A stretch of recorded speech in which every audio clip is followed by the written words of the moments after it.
Good evening, good evening.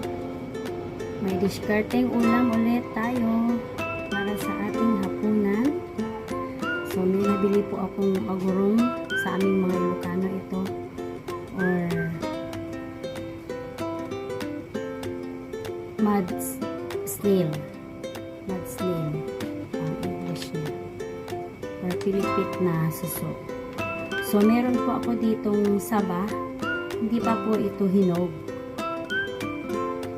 pero magulang na po ito. Masarap po itong igisa. Nakatikim na po ba kayo ng ganitong ulam, yung saba po naging igisa? Hindi lang po ito priniprito or nilaga o nilalagay sa gata. Pwede rin po siyang ulaman. At yung kulitis po natin, ito sasawag natin na dahon. Try nyo po ito, may discartes. Masarap po. Tsaka ibang luto.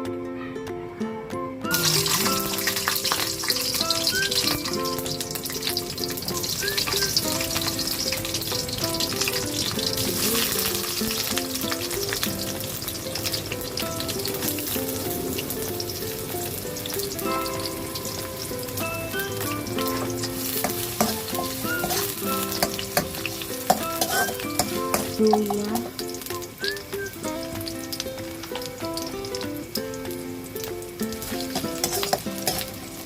Hindi ako may nabibili ganito. Kaya pag meron kayong titinda, kapalengke, pili ko ito.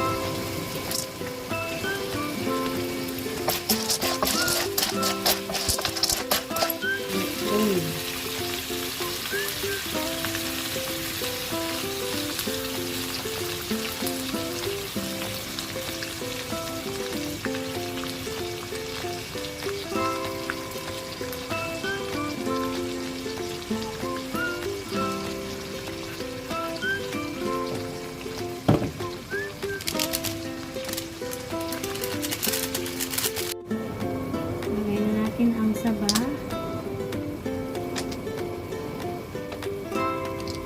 Nung nag-outing kami kahapon, may nakita kami magtitinda ng murang saba sa tabing daan, kaya nagsibilihan kami. So galing pang Laguna po itong saba na po. Binili ko po doon. Mura lang po.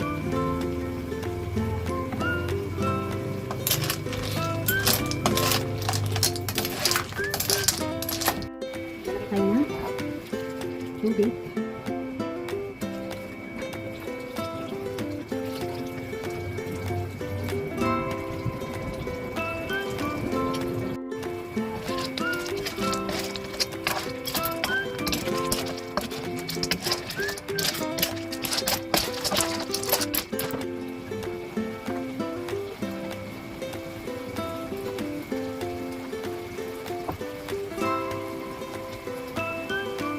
Lagyan natin ang dahon.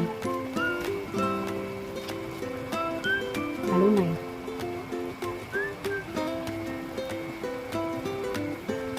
Kalunay, kulitis.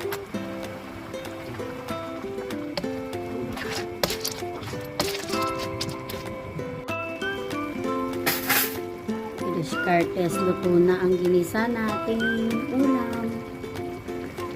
Ginisang agurong na may saba at kalunay o kulitis na gulay.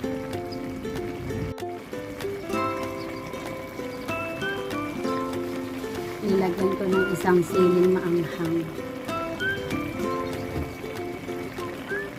Kain na.